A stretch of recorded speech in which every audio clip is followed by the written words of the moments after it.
Bonjour à tous, mon nom est Cathy. Je suis la fondatrice et la directrice de l'école Troisième Œil.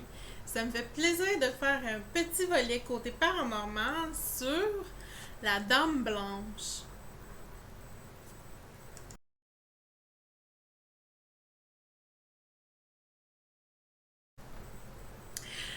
La Dame Blanche est la légende la plus connue depuis des siècles et des siècles. Même en 1200, 1300, 1400 et jusqu'à aujourd'hui, on entend des histoires par-ci par-là de nos ancêtres, de notre arrière-grand-mère, de notre grand-mère, de nos parents, d'autres membres de la famille qui ont vécu récemment ou là, plusieurs années des expériences par rapport avec la Dame Blanche. On retrouve parmi celles-ci des autostoppeuses évidemment, certaines sorcières, mais bon, j'irai pas trop vous parler par rapport à ce sujet-là. Je vais plus aller vers l'avant-hier de nuit, qu'on connaît pas beaucoup. Moi, parmi mes recherches, j'ai été très surprise de lire ça. Et j'avais le goût de vous en parler un peu. Donc, c'est l'avant-hier de nuit. On retrouve aussi l'annonciatrice de mort certaine, ou peut-être, ça dépendait.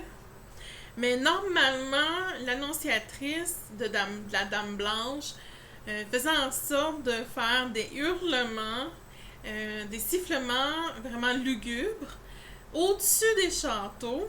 Si on parle là, vraiment, si on retourne au 15e, 16e siècle et un petit peu avant ça aussi, en Europe, tout ça, c'était l'annonciation d'une mort d'un des membres de la famille dans les 3 prochaines journées.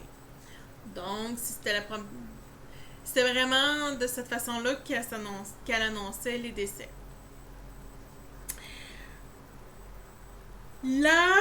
L'avant-hier de nuit, on retrouve aussi au niveau côté en Europe le mythe de nombreuses histoires dans les forêts, pas loin des anciens châteaux ou des vieilles demeures.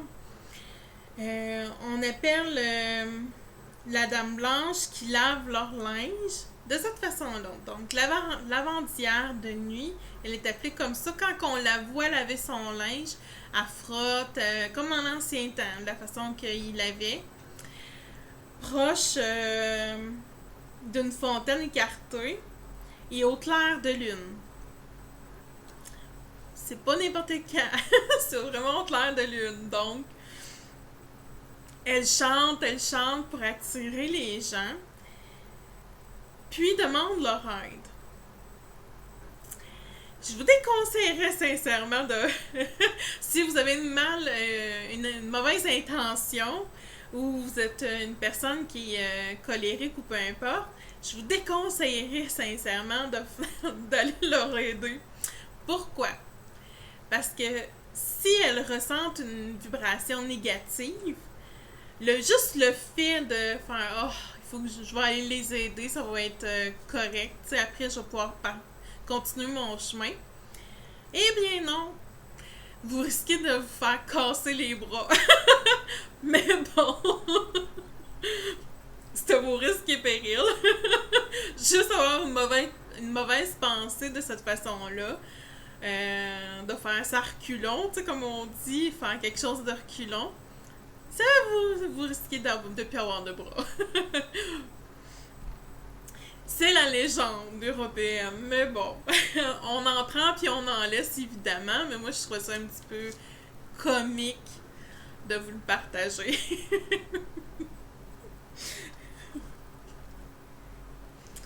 Voici une photo.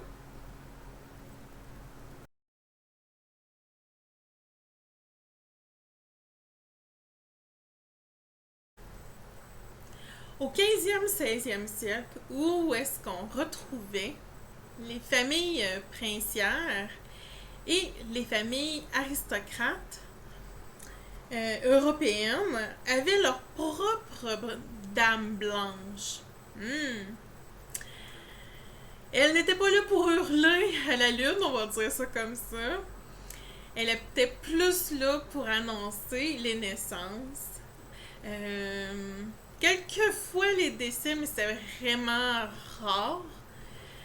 Leur façon à elle, à ce moment-là, c'était seulement quand ils portaient des gants noirs. Là, c'était quand on voyait l'apparition de la Dame Blanche avec des gants noirs, c'était une mort d'un des membres de la famille. Tandis que les autres Dames Blanches qui hurlent en haut des tours, sans gants noirs, annonçaient évidemment les décès. Celle-ci, c'est autrement. Elle était aussi protectrice envers ces familles-là. Donc, elle protégeait les enfants, autant les adultes, la demeure aussi. C'était vraiment très, très important pour elle d'être là, puis de veiller à ce que tout soit parfait et qu'il n'y ait rien et aucun danger.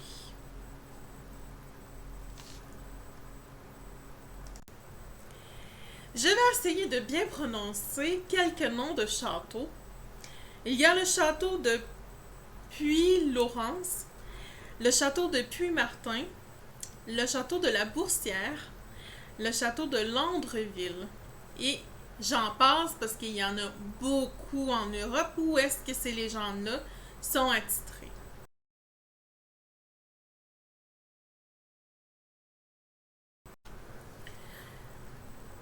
On avance un petit peu les années, on lâche le vieux temps, comme on dit. Depuis peut-être quelques années, j'entends des histoires par-ci par-là, d'un peu partout dans le monde, évidemment, de l'autostoppeuse. L'autostoppeuse, hein? C'est souvent des jeunes femmes habillées en blanc qui arrêtent les conducteurs en demandant d'être passagères. Surtout, on les retrouve où il y a des virages abrupts, où est-ce qu'il y a du danger. Et évidemment, c'est des entités qui sont bel et bien décédées à ces endroits-là. Donc, si vous en voyez une la prochaine fois, vous pourriez peut-être lui demander par télépathie si vous êtes capable de les faire passer dans la lumière, s'ils le veulent passer dans la lumière. Parce que sinon, c'est une boucle sans fin et ça les aide pas non plus. Mais si on reste dans le mythe et la légende, on va continuer là-dessus.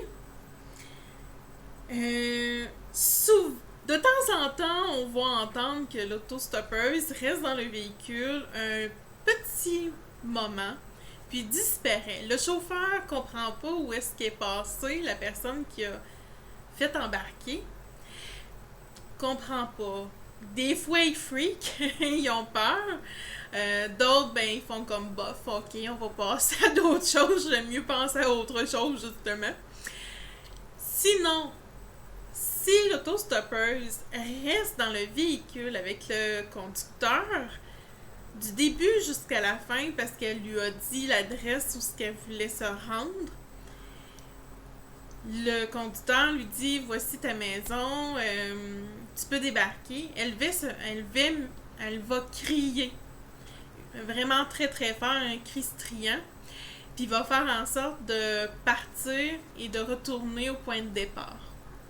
Donc ça donne pas grand chose, comme je vous dis, ça a essayé de l'aider à ce moment-là par télépathie, d'essayer de voir si elle veut passer dans la lumière ou pas. Ça, c'est mon côté professeur. Mais bon.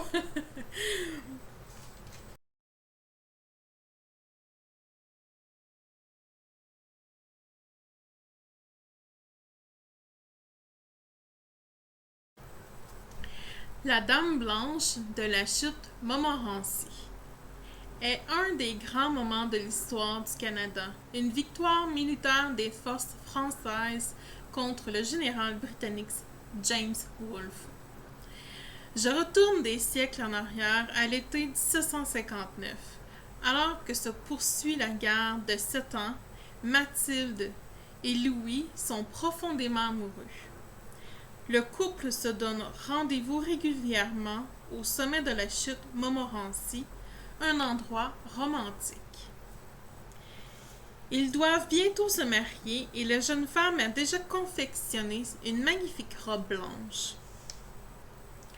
Cependant, le 31 juillet 1759, le général britannique James Wolfe lance une attaque à Beauport, au pied de la chute Montmorency.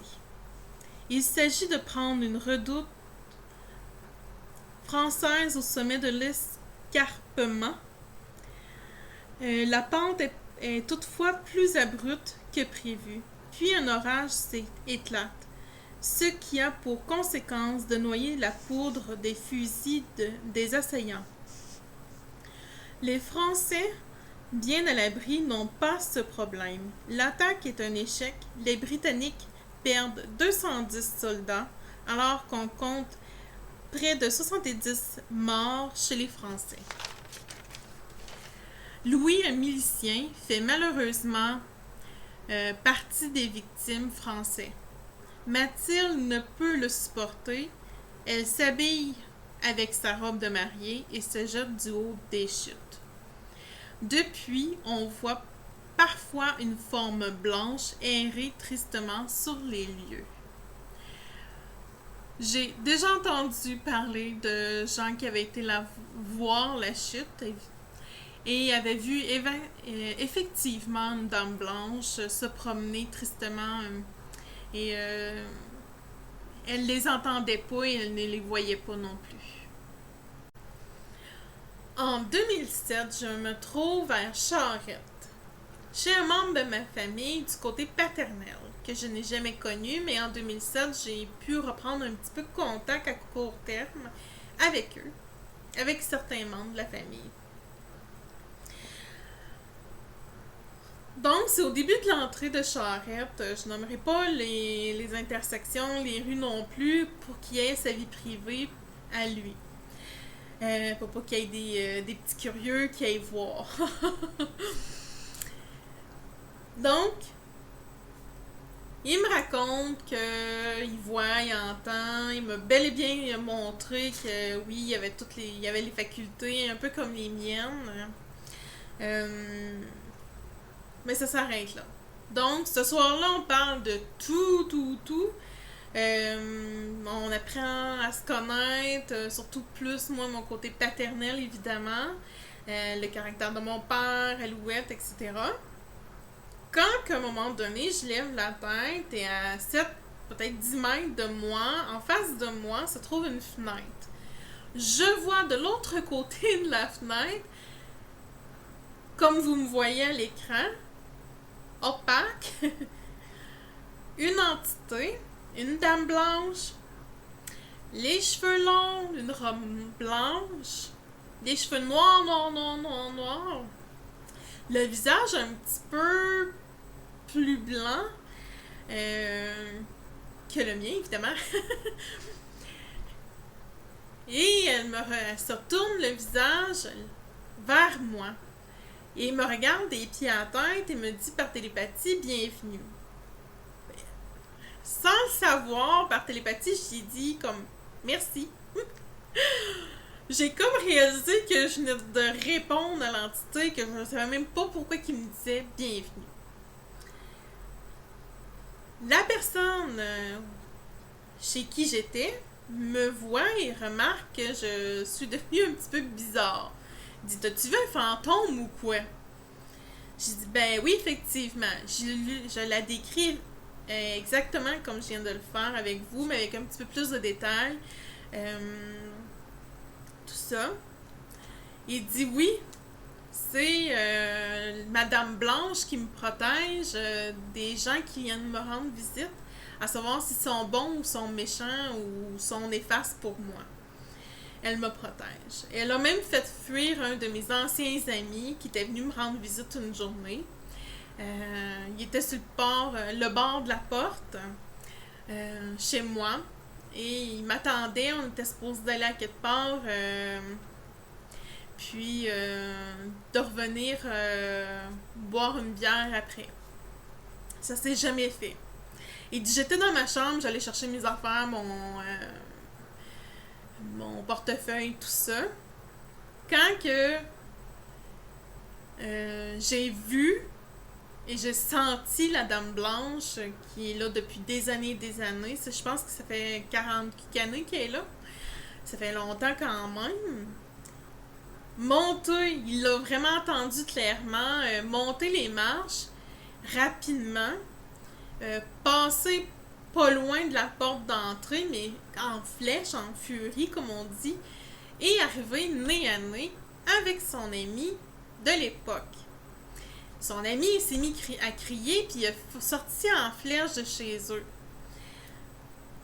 Effectivement, son portefeuille en main, il regarde la madame, tu sais, la Dame Blanche, et elle lui dit, c'est une mauvaise personne pour toi, il t'aurait cambriolé. Il dit, ah, ok. Il sort, il discute, puis il lui dit exactement l'histoire que je vous ai dit. Il est arrivé nez à nez avec lui. Et il dit que plus jamais il a mis les pieds chez lui. À cause qu'il a eu peur de la Dame Blanche. Et de toute façon, avec les conseils de celle-ci, il lui a dit de plus jamais mettre les pieds chez eux vu qu'il était négatif. Et effectivement, il a su plus tard qu'il avait été volé chez un autre de leurs amis en commun. Donc, vous voyez que c'est pas juste porteur de mauvaises nouvelles de décès, que c'est pas juste de naissance, c'est pas juste de bien des choses, les Dames Blanches, mais ça peut être bénéfique d'une certaine façon à protéger votre demeure. Mais évidemment, si, c'est quoi je vous ai dit tantôt, s'il y a une Dame Blanche, c'est qu'il y a eu un décès.